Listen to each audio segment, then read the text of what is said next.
원진의 교회를 개척한 제가 아는 목사님, 우리 3층에 그 냉난방기를 이렇게 기증하신 그 목사님이 그런 얘기를 해요. 교회를 개척하면 제일 먼저 할 일이 그 건물을 이렇게 감싸고 있는 악한 영들을 물리치는 일이 제일 먼저 중요하다. 자기 경험적으로 한 3년 정도 걸리더라. 그래서 그 공간을 먼저 정화하는 일이 제일 중요하더라. 뭐 이런 말씀을 하셨어요.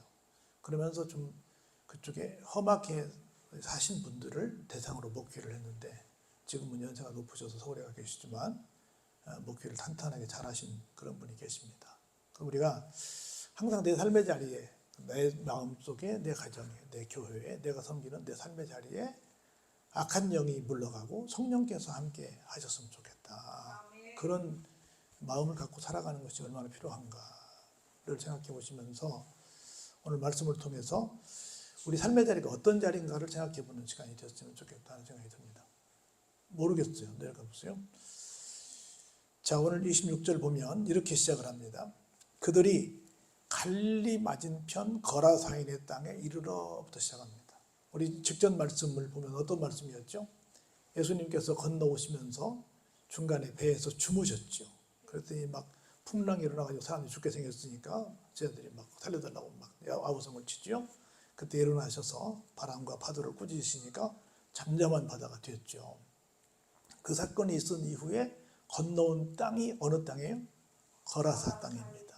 거라사의 땅이었는데 거기에 딱 이르렀는데, 거기에 딱 육지에 이르니까 제일 먼저 뭐가 있었어요? 대부분 외곽에는 뭐가 있습니까? 공동묘지가 있잖아요. 거기 딱 부두에 도착을 하니까 그 인근에 동네 입구인데, 동네 입구가 되기도 하고 동네 사람들이 장례가 나면 그걸 모시는 그런 장사터, 쉽게 말하면 공동묘지가 있었던 겁니다. 근데 그 공동묘지 사이에 누가 있었어요? 그 도시에 사는 사람인데 어떤 사람이었습니까? 귀신 들린 사람이었어요. 그 사람은 오랫동안 뭐 했어요? 옷도 입지 않고 또 집에 거하지도 않고 사는 곳이 어디였어요? 무덤에 살았던 거예요. 그러니까 뭐 그냥 사는 게 아니었죠. 무덤은 어떤 사람이 가 있는 곳이에요? 죽은 사람이 가 있는 거죠. 그러니까 사실 이 사람도 목숨은 붙어 있지만 사실은 뭐 한 사람 똑같아요? 죽은 사람 똑같죠.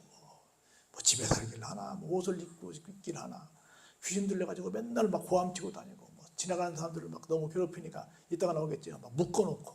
이게 뭐 죽일 수는 없지만 살아있는 게 살아있다고 말할 수 없을 정도의 그런 아주 고생하는 그런 사람이 예수님이 상륙하시자마자 그런 사람을 만나게 된 거예요. 그 사람이 예수님을 보고 막 어떻게 해요? 막 부르짖습니다. 막 고함을 치죠. 뭐 당연히 예수님이 반가웠겠어요? 안 반가웠겠어요? 안 반갑죠. 그러니까 막 아우성을 치는 거죠. 그 예수님 앞에 엎드려서 막 큰 소리로 이렇게 말합니다. 알기는 누구처럼 잘 알아요? 귀신같이 잘 알아요. 귀신이니까. 뭐라고 말해요? 지극히 높으신 하나님의 아들이십니다. 지극히 높으신 하나님의 아들 예수님이십니다. 라고 막 외치는 거예요. 알기는 정말 귀신처럼 잘 알아요. 예수님이 어떤 분이신지를.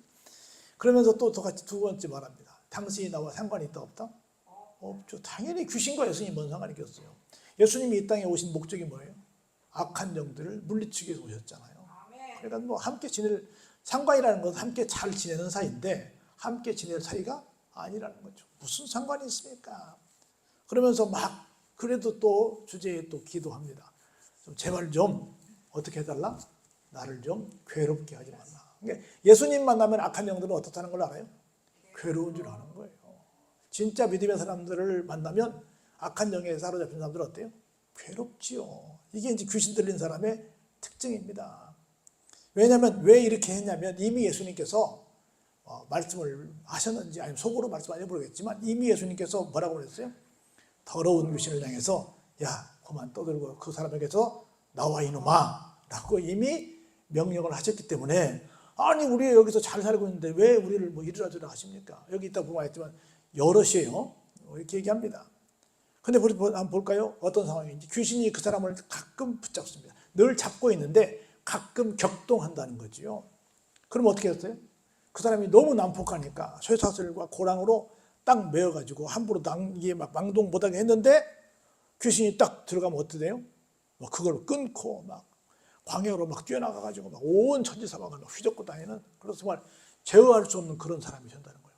여러분들 귀신 들린 사람들 지금은 다 정신병원에 가 있기 때문에 안 보이지만 옛날에는 정말 밖에 많았거든요. 그 사람들의 특징이 뭐예요? 며칠씩 밥을 안 먹어도 엄청 힘이 셉니다. 엄청나게 위험합니다.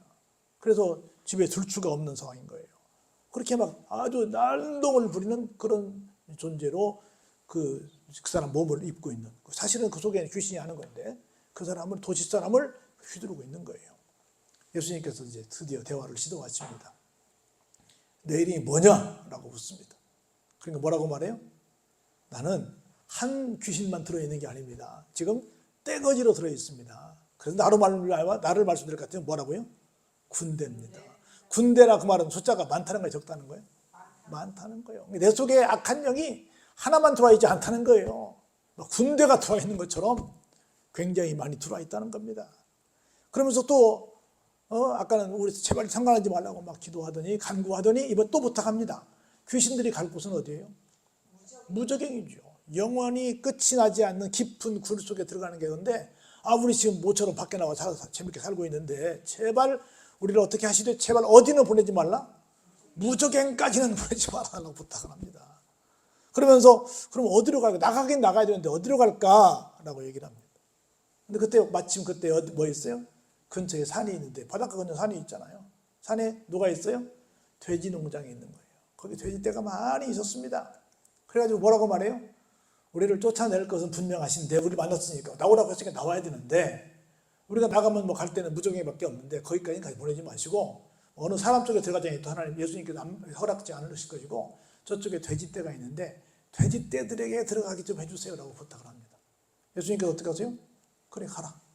그랬더니 귀신들이 막 그 속에서 얼마나 많이 들었던지 거기에 돼지떼가 굉장히 많았는데 그 돼지떼 속에 막 싹 삽시간에 들어갑니다. 그랬더니 그 돼지 어떻게 돼요? 다 미쳐버립니다. 그래가지고 막 정신없이 날뛰더니 어디로 뛰어요? 그냥 밑으로 막 내리다더니 그 밑에는 또 갈릴리 호수인데 갈릴리 호수로 다 뛰어들어가서 다 어떻게 됐어요? 한 번에 다 몰아싸여버렸어요. 얼마나 끔찍해요. 굉장히 많은. 이 농장 주인이 뭐냐고요? 예수님이 변상했는데 모르겠어. 어마어마하게 난리가 났습니다. 그걸 이제 치던 그 농장 직원들이 보고 그 모든 것들을 다 보고 놀래가지고 어떻게 했어요? 무조건 도망을 칩니다. 그래가지고 성으로 들어가고 막 마을에 가서 지금 있었던 일을 다 얘기합니다. 우리가 있었는데 예수님이 상륙을 하셨는데 거기에 미친 사람이 있었는데 그 사람을 고쳤는데 그 사람 쪽에 나온 귀신이 막 돼지들이 달아들어가지고 우리가 치던 돼지들이 다 죽었다고 막 정신없이 가서 막 있던 얘기를 다 얘기합니다. 그랬더니 그 얘기를 듣고 사람들이 막 뛰어나옵니다. 그리고 와서 보니까 어떻게 돼 있어요? 옷을 벗고 살던 그 사람이 어때요? 옷을 입고 있습니다. 그리고 막 정신이 나간 그 사람이 정신이 온전했습니다. 그리고 막 난동을 부리던 그 사람이 지금은 어떻게 하고 있어요? 예수님 발 앞에 와서 얌전히 앉아서 예수님이 하시는 말씀을 딱 듣고 있는 것을 보면서 사람들이 어떻게 해요? 너무너무 두려운 마음이 듭니다. 그래서 사람들이 다시 한번 또 얘기해 줍니다. 저 사람이 어떻게 저렇게 변했냐면, 어떻게 저렇게 옷도 입고 조신하게 앉아있냐면 하면서 자기들이 예수님을 만나서 그 사람이 고쳐지는 과정을 다 설명을 했습니다.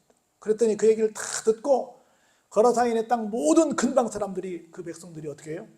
예수님을 크게 두려워합니다. 그리고는 뭐라고 부탁해요? 예수님 여기 계시면 안 되겠습니다. 너무 무섭습니다. 우리 동네를 떠나십시오 라고 부탁을 합니다. 떠나십시오라고 해야 돼요? 환영을 하고 영접을 해야 돼요? 영접해야죠. 그런데 예수님은 하마터면 풍랑에 빠져서 큰 봉변 당할 뻔했는데 목숨 걸고 건너오셨는데 오시자마자 마을도 못 들어가고 마을 입구 어디까지만 공동묘지만큼 가시고 거기 쫓겨나신 거예요. 이 말씀 보면서 이 생각이 나는 거예요. 바울과 실라가 전도하러 여러분 첫 번째 성인 빌립보에 갔잖아요. 하나님이 가라고 해서 갔어요. 성령님께서 가라고 해서 갔는데 가자마자 좀 이따 뭐 해요? 깜빵에 들어가잖아요. 매 실컷 맞고 깜빵에 들어가서 갇혀 있잖아요. 그러다 결국 누구를 만나게 하세요, 하나님이? 거기에 간수장이를 만나서 어떻게 하면 되냐고 물을 때 주 예수를 믿으라 그리하면 너와 내 집이 구원 얻으라 말씀을 해서 자기 집에 모시고 가서 상처를 다 닦아주고 바울 사도의 말을 다 듣고 온 집이 그날부로 세례를 받고 교인이 되잖아요. 그것처럼 이 사람은 누구도 사람 취급하지 않고 오히려 다 사람들이 피했죠. 그런데 그 풍랑을 헤치고 나가신 주님은 누구를 만나러? 이 광인 만나러. 사람들은 저 사람은 지금 살아있더라, 사실은 어떤 사람이에요? 죽은 사람 취급하는 그 사람 만나러 주님은 거기를 가신 거예요. 그래서 주님이 가시는 길은, 하나님의 역사를 펼치는 길은 순탄해요. 이렇게 풍랑이 막 난리를 쳐요. 풍랑이 난리. 우리가 가는 길은 풍랑이 난리칩니다. 그래도 주님이 사랑하는 그 사람을 만나기 위해서는 주님은 꼭 그 자리를 가십니다. 사람들은 다 외면하고 묶어놓고 막 언제 죽냐 막 죽으라고 죽음을 재촉하는 그런 사람이지만 그 사람을 살려주기 위해 주님이 오신 거예요. 이 골짜기에도 주님이 오신 줄로 믿습니다. 오늘 우리를 만나러 오신 줄로 믿습니다. 그렇게 오셨어요. 다 얘기했어요. 근데 환영은 못할 망정 어떻게 해요? 그냥 그렇게 배척하면 되냐고. 한번 더 주님을 알아보고 주님을 영접합시다. 영접해야죠. 어떤 아주 낡고 보잘것없는 바이올린 하나가 경매에 붙여진 일이 있었습니다. 너무 후지니까 어떤 사람들이 이것도 경매예요. 누가 올렸나? 해서 농담 삼아서 최고의 작은 단인 1실링을 불렀어요.